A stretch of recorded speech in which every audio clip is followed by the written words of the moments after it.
Hello, Glastonbury. How are you doing? I'm not going to mess around. Ladies and gentlemen, Cate Blanchett. Hello, hello. So you've just been watching that again for the first time in a while? Yeah, since it came out. I haven't seen it. Oh, wait. Can we get the mic up? Oh, he's coming. 1 second. Sorry, not there we good go. with the microphone. Perfect. So first time since it came out. Wow. Yeah. And How was it? And it was so, I mean, look, all of those actors, I'm just, as you can tell, having just seen it, just a small part of it, but to see Heath, you know, it was really, yeah. It's amazing. So, I mean, I'm fascinated by the process of this film because usually, you know, if you have actors playing the same character in different eras, for example, they might get together, they might talk about we need to do certain mannerisms the same way, we need to share certain characteristics.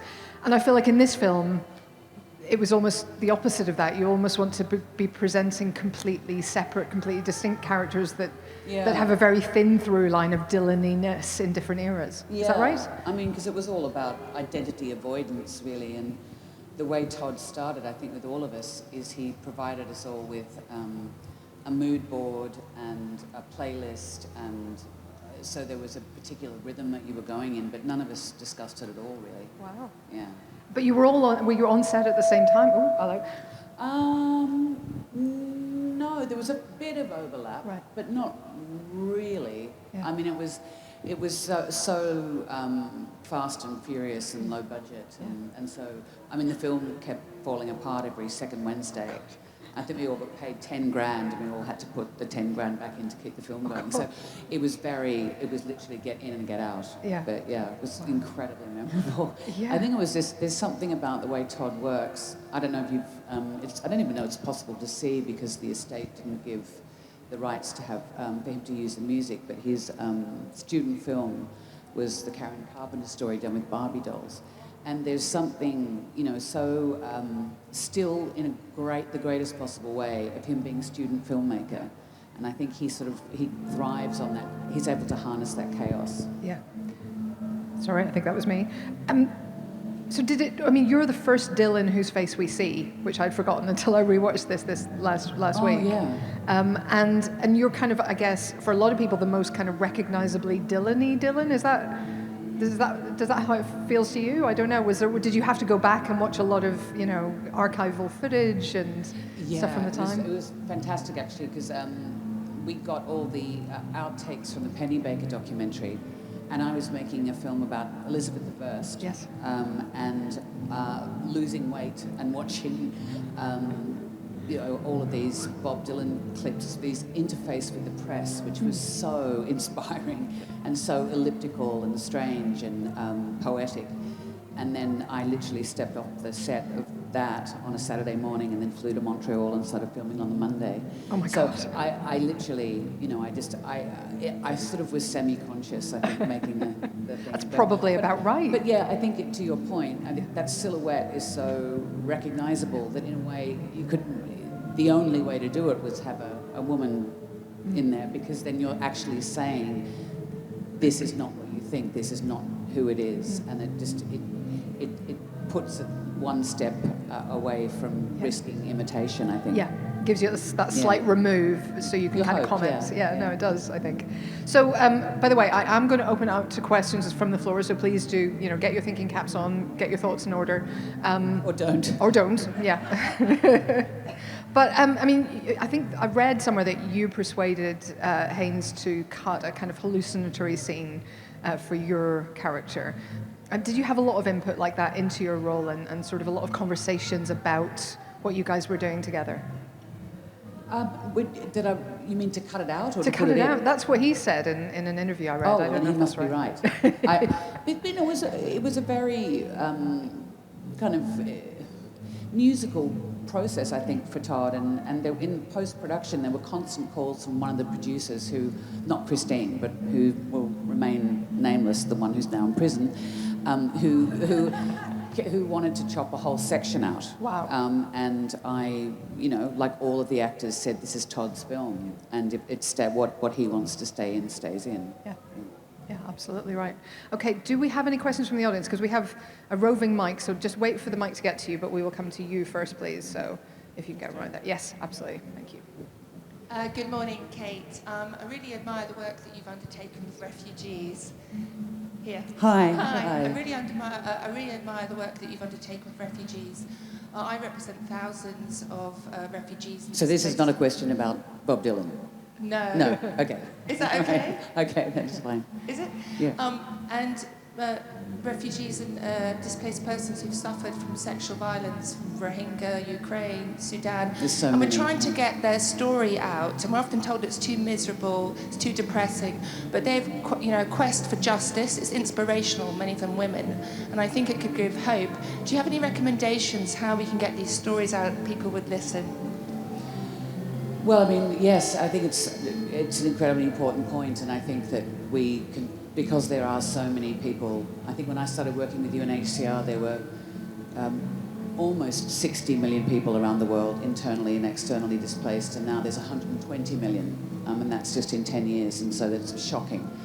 But I think there's so many individual stories that actually have surprising aspects to it, like resilience and hope and invention, that actually challenge that sort of narrative about people coming with their hands out. And I always think, it's there, but for the grace of God go I. And I've spoken to so many filmmakers.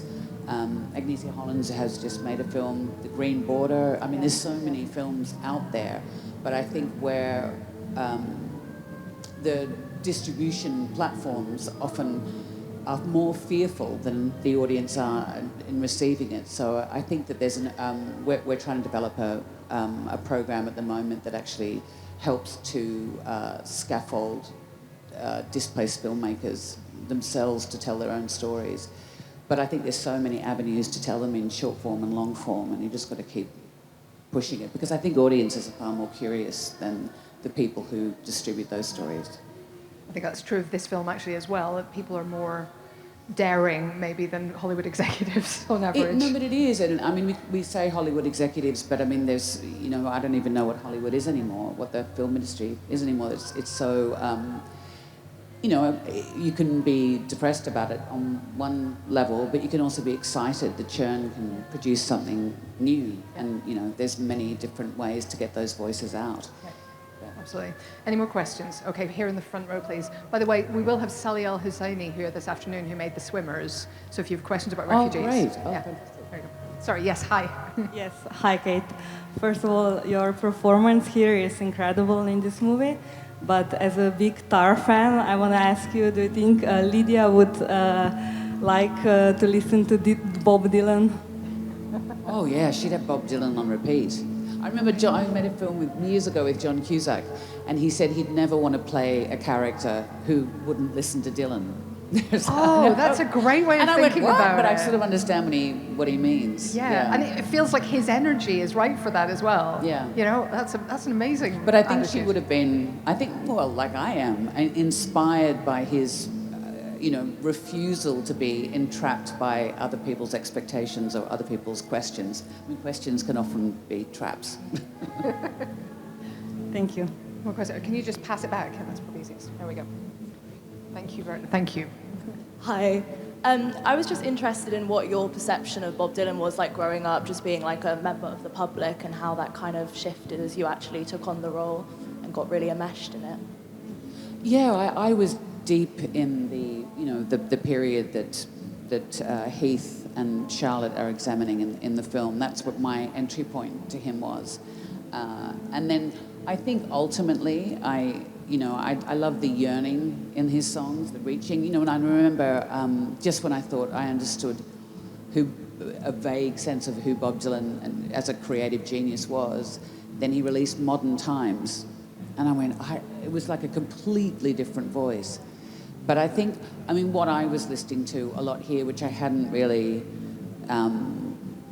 lived in, was the Highway 61, which I just was so energized by, Anybody else? Okay. Can you maybe just pass it to people that way, and then we'll come to you, and then we'll go over to you. Okay. I know this film has actually changed people's lives seeing it when I was growing up. The way that we perceive identity, like you were saying about it being part of that. And it just made me think how interesting it is that it's so much about the power of art, your role, what Dylan's saying there, And so by virtue of just you playing the role, there's something inherently powerful and oxygenating the issues, like political issues, but in a really subtle way. And I was wondering what your process was around the power of art, if you had a specific process, if you went into the political era at that time, and yeah. For this? Yeah, yeah. I really went into the music, and I went in through... I found what was in the documentary that charts his tour in '66 was one narrative, but then you see the outtakes and it's another narrative entirely, and so you're watching the command and the playfulness in front of the press, but then the outtakes are all about the cost and the mental collapse, and so you knew somewhere between those 2 or 3 or 5 narratives there's truth. And I think something that I find not frustrating, but you anything one says about the work or the world is just it suddenly amusing can become a manifesto when it's actually not. And what I love about the way Todd works, and what I'm so inspired by Bob Dylan's work, and I think this film really speaks to it, is that artists have to make their own rules, and artists must be inconsistent. And we don't want that inconsistency from our political leaders, but they also have to be able to change their mind, because the world is, as we know, goes without saying, it's immensely complex. And I think that's what the film really, I really gravitated to, in an incredibly explosive political era that gave birth to so many narratives that we're now unpacking. He was asked to give incredibly simple responses, when in fact he was just throwing a stone into the pool, and it's not his job to interpret it or to be responsible for it, in a lot of ways. I don't know if that answers your question. Can you just pass it back to the lady in the Cate Blanchett t-shirt? Thank you. Hi. Sorry, I'm kind of crying because I'm really happy. Do you mind if I ask a question about Carol? Yeah. Okay. So, do you know in The Price of Salt, it's obviously from Therese's perspective, and at the end, it says like Carol waves to Therese in a way that Therese doesn't recognise. Doesn't recognise? Yeah, but in a film, it's more of a stare, and I think it changes kind of the tone of the ending. And I was just wondering, maybe Todd decided that, but yeah, was that intentional? You mean when Therese comes and finds, in the film, when she comes and finds her in the restaurant? Yeah, and she doesn't wave, it's more like a gorgeous stare. Yeah. I think one of the hardest things to achieve in film is something that is many things at once, that is ambiguous. And none of us wanted to say what was going to happen next, but it had to be a complicated, ambiguous, open-ended moment. So, it's interesting you say that, and then I've had other people say that they felt it was a moment of deep connection, and, so hopefully it's all of those things. Yeah, I thought the film ended on a more positive note than the book, but that's just my thing. Yeah, but you've got to remember when the book... I liked it. No, but when the book came out, it was the first piece of fiction. Lesbians didn't even exist. It wasn't even worth prosecuting. Being a lesbian wasn't even illegal. It was so unimportant or unrecognised. But I think it was the first book that was written that didn't have a tragic ending or the woman being redeemed by the love of a good man. So... Thank you. Okay, we had a couple more, and I said I was going to come this way. Was it you? It was you, wasn't it? Could we pass the microphone along to the shiny waistcoat here, please? And then you're next. Hi. I was wondering what was the most challenging thing about playing Dylan, and what did you learn from Todd Haynes whilst filming I'm Not There? I learnt how to... I think always encouraged all of us to not try and connect all the dots. That somehow that you knew what was... The script is great, but it was a document from which Todd was going to make the film.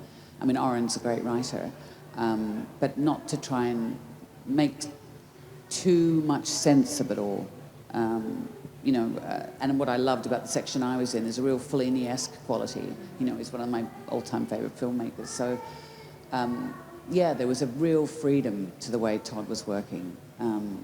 So anything could be tried, and you knew that he was going to make somehow musical sense of it. It didn't have to make psychological sense.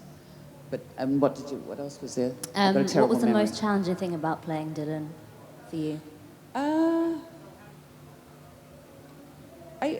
I felt liberated, actually, simply because I wasn't male, and so I felt incredibly free. I mean, I said to I don't play the guitar, and so I had to learn a bit. My husband said, "Don't worry." At that point, Bob was barely playing the guitar, so he liberated me from that fear. But it's always the way. It's like when you are playing someone who's a musician or someone who's a painter. Like, it's always that moment. There's a little bit with Charlotte, and she does it so well. She's got that focus of a painter, but I'm always like, please don't turn the canvas round. I don't want to see, because I know you're not a painter. But I think because I wasn't even male, you know, there was a kind of once removed from the man himself, as all the characters were, and you knew that somehow it was a group mind or a group playing of that person, because he is so deliberately and eternally elusive, and I think that's why we keep seeking him, you know. Okay, can you pass it back diagonally to the lady in the biker jacket, please, who had her hand up first? Hi, Kate. Really Hi. enjoyed the movie. Do you think you would ever take the challenge again of playing a man in the future? And also, do you think Hollywood should be throwing the rule book out in terms of who plays who when it comes to casting, whether it's colourblind casting or gender-based roles? That we should throw out the rule book. Yeah. I didn't know that there was one, except that a lot of people have been excluded from our screens in the mainstream for a long time. And I think to me, it's all part of a long process. I think when you start opening the doors and removing the default setting of homogeneity, which is the enemy of anything you're trying to create, homogenous thought. If everyone in the room looks like you, it's going to be pretty arid, I think, the outcome. I think when you start throwing that door open, it's going to be swing one way and then it will swing back another way. And I think that's the thing with art. It's a pendulum. And I think the minute it stops and we say, this is what it is, I mean, that's where Dylan's so inspiring. It has to keep moving, you know, and so I think we should constantly be examining the quote-unquote rule book, definitely. Would you like to play a man in the future again? Would I like to play a man in the future? I've never thought I even wanted to play Bob Dylan. It was even on the cards. So it's always the ask of a director. I'm not someone who sort of options things for me to be in and squeeze my way into something. It's always when someone comes along and says, would you play this? Or would you play that? You know, so I have nothing in my sights. Amazing. I'm so sorry, everybody. That is all the time we have, because you have to go and see some music. You're at Glastonbury. I do, my God. as do all of you.